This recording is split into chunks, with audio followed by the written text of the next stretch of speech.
बघा 13 लाखांवर महिला ठरल्या अपात्र। बघा 13 लाख लाडक्या बहिणींना अपात्र शासनाने ठरवलेले आहे। पहा सविस्तर बातमी काय आहे। 28 जून 2024 रोजी महायुती सरकारने मुख्यमंत्री माझी लाडकी बहीण योजनेची घोषणा केली। या योजनेसाठी 1 जुलै ते 15 ऑक्टोबर 2024 ही अर्ज करण्याची मुदत होती।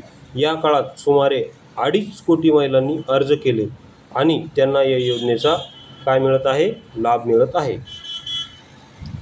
त्यानंतर बघा विधानसभा निवडणुकीनंतर तब्बल 13 लाखांवर महिलांना या योजनेतून अपात्र ठरवण्यात आले। अपात्र महिलांना सुमारे 900 कोटी रुपयांचा लाभ देण्यात आला होता। अपात्र लाभार्थ्यांच्या छाननीसाठी प्राप्तिकर विभागाकडून डेटा गोळा केला जात आहे।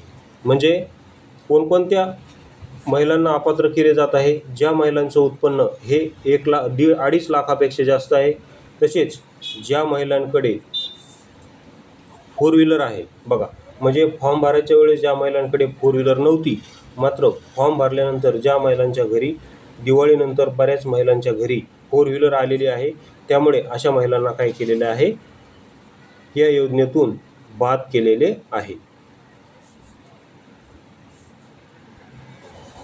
मात्र नवीन नोंदणी ही अद्यापही सुरू नाही। बघा आता नवीन नोंदणीबद्दल काय सांगितलेलं आहे, तर बघा इथे अद्यापही हालचाल नाही। नवीन नोंदणीसाठी अद्यापही काय नाही, हालचाल नाही आहे। बघा इथे सविस्तर माहिती काय आहे, तर बघा अद्याप नवीन नोंदणीसाठी हालचाल नाही। राज्य मंत्रिमंडळाने या योजनेसाठी पुन्हा नोंदणी सुरू करण्याचा निर्णय घेतला तरच नव्याने पात्र ठरणाऱ्या महिलांना या योजनेसाठी अर्ज करू शकतील। मात्र या संदर्भात अद्याप कोणतीही हालचाल नसल्याचे महिला बाल विकास विभागातील एका अधिकाऱ्याने सांगितलेले आहे।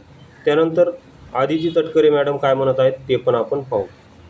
तर बघा या संदर्भात मूळ शासन निर्णयात जी मुदत होती त्याची अंमलबजावणी आम्ही केली। अर्ज पुन्हा सुरू करण्याबाबत मंत्रिमंडळ निर्णय घेईल। आदिती तटकरे महिला बाल विकास मंत्री यांनी अशी माहिती दिलेली आहे।